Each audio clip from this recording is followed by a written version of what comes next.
In this lesson, we are going to talk about long-term projects. So, what are long-term projects? These are photography projects that are not done in a day, a week or a month, but can span over several years. To do a long-term project, you need to do extensive research and documentation and find out the different perspectives related to the story. Research is extremely important because research helps us to understand the various social, cultural and economic realities that surround the story. In this video, we are going to look at one long-term project done by Mr. Selvaprakash Lakshmanan, Life in Troubled Water. Through the Life in Troubled Water project, Mr. Selvaprakash Lakshmanan has documented the coastline of India. He has covered 4 states: Kerala, Karnataka, Tamil Nadu and West Bengal. His photographs have shown how the coastline of these states has been damaged due to the unscientific construction on the coastline, which has triggered sea erosion. Any photography project can show the realities that exist and maybe invoke some change in the people. Let us go over to Mr. Selvaprakash Lakshmanan and find out more about how did he go about doing this long-term project. Hi friends, let's talk about the long-term project now. What is long-term project? The name itself says any project which takes longer time to do that is long-term project. Why it's long time? Because of the size of the work, or some of the subject needs more time you have to spend with that, then only you can tell the story. So these are the 2 reasons people do long-term projects. Means they work on a particular subject for a long time, the time probably like 1 year to 10 years or more than 10 years, or some of the people who document one particular person's life. So that might be like a 20-30 years they will document one person's life. So this is briefly or loosely defined as a long-term project. So like that, I also working on a few long-term projects. One is about Life in Troubled Water. Life in Troubled Water is documenting the coastal lines of India. The coastline, Indian coastline is really long, and there are major states like Tamil Nadu, Kerala, Karnataka, Gujarat, Maharashtra, Orissa, Andhra and West Bengal are on the coastline. So far I have documented the coastlines of Tamil Nadu, Karnataka, Kerala, West Bengal. So these are the 4 states I have covered now.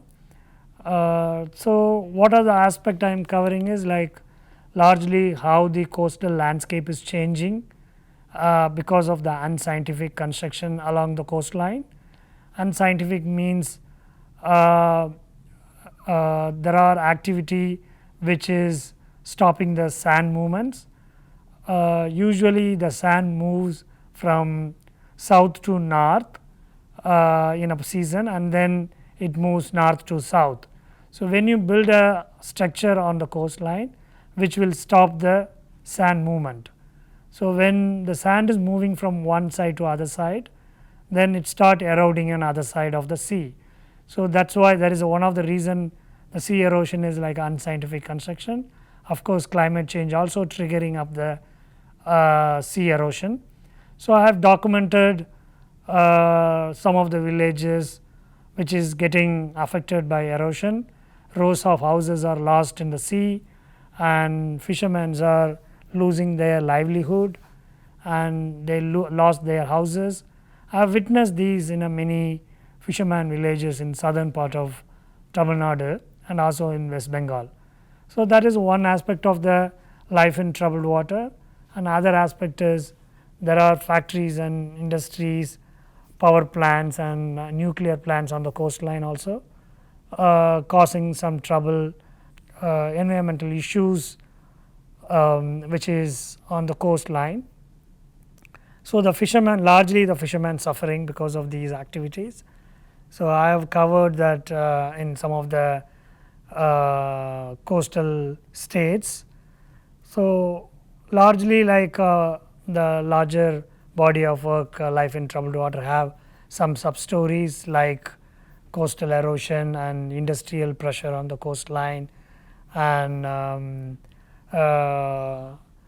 fisherman issues like fish catch is getting reduced each and every year because of the overfishing, how that is affecting the fisherman's livelihood. And there are stories talks about fisherman goes and fishing in the other countries' water, like Indian fishermen fishing in the Sri Lankan water, and what are the problems they are facing and why they are fishing in the Sri Lankan water, how the Sri Lankan fishermen looking at these issues. So like that I have done different stories, and very recently I am documenting a village called Karunagapalli. That's a village where the background radiation is really high because of the minerals, especially the thorium, because of the thorium content in the sand, which emits a lot of background radiation.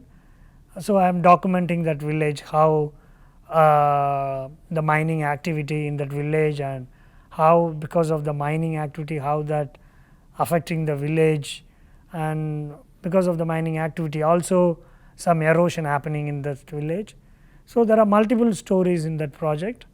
Now you know why this is taking so much time. I started this project in 2009 and start documenting the fisherman fishing in the Sri Lankan waters. That is a project I have started as a small story. Even I can say it's not even a project, it's a small story.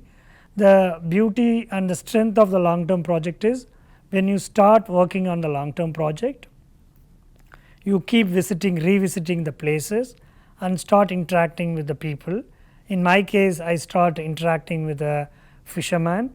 When I start interacting with a fisherman who is fishing in the Sri Lankan water, and they start telling, of course they are talking about the main issue of the why they are fishing in the Sri Lankan water, because which is very close to the Indian border, and the international border is very close by.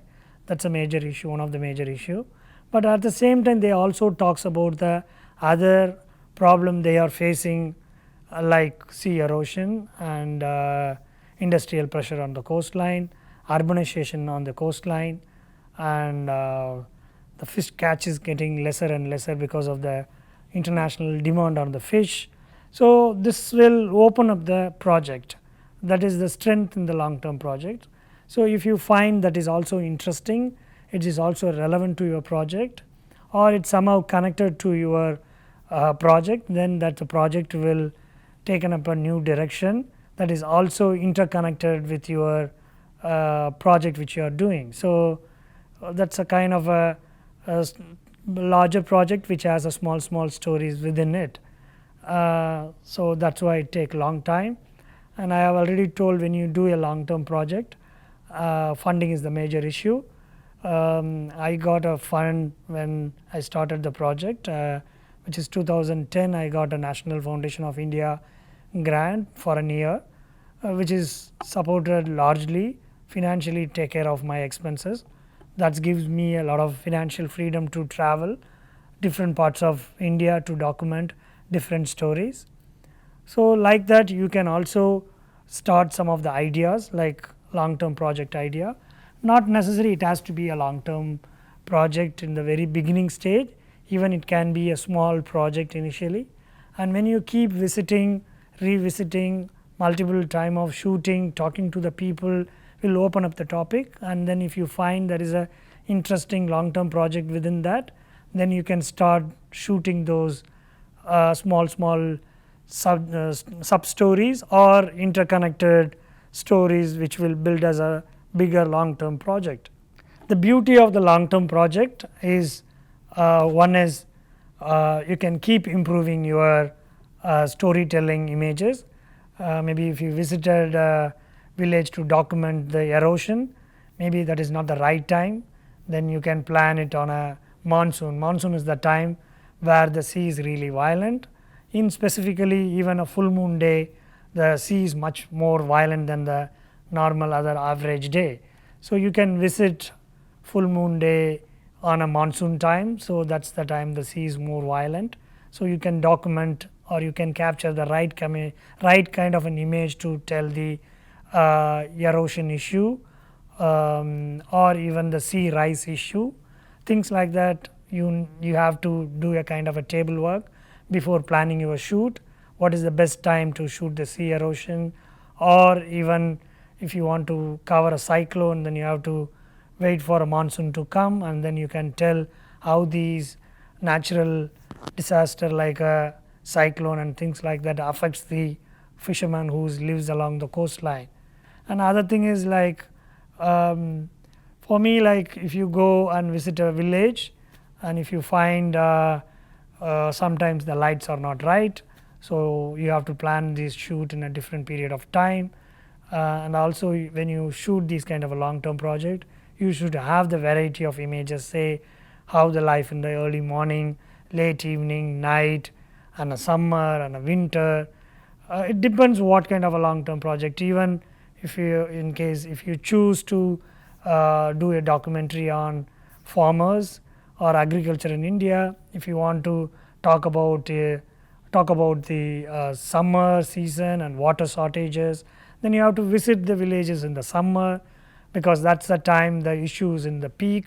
So you can document the crop failures, or even in a monsoon sometimes because of the heavy rain and things like that, that also cause a lot of problem to the agriculture. Heavy rain, things like that also causing problem for the farmers. So you can go and visit those places in those time to tell the story in a very effective visuals. So, and other project I told, like if you have personally, if you are following someone different period of the life, if you want to document, then you have to visit them multiple times.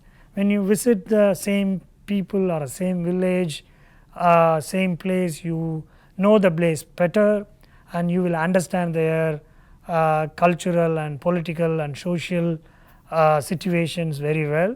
So understanding those elements will helps you to document in a in detail, and you also higher chance to get the intimate portraits and things like that. So that is the biggest advantage of the long term project. And if you have an idea, please go ahead and start shooting, and don't wait until the whole long term project get a shape. You start whatever the idea you have it now, you start it and come back and look at your own images, and then you will know, when you look back your own images, you will know what is missing and what needs to be correct. That's one way you can take your long term project, take it forward. The other thing is, there are photo festivals happening in India, outside the India. You can go to such photo festival where they do the portfolio review. Portfolio review is basically you will show your work to the photographers who is expertise in long term project or a documentary project. When they look at your work, and they will tell you what is your strength and what is missing, how to take this work forward, and sometimes if they like your work, and that will be get published in the magazines and publication, or they will help you to get some funds and grants. For even in my case, when I started the long term project and my work is reviewed by, I showed my work to Prashant Panjia, and he really liked the work, and then he recommended me to apply the National Foundation of India. So this is that. So portfolio review is very, very important, and especially when you do a long term project, it is good to have some opinion and feedback from outsider, because since you've been working on the similar subject, sometimes you will lose your control, or you might lose your direction. So it's good to have some outsider opinion, and don't feel shy, and it's good to show your work to others and get reviewed and get feedback. That always helps you to shape up your work.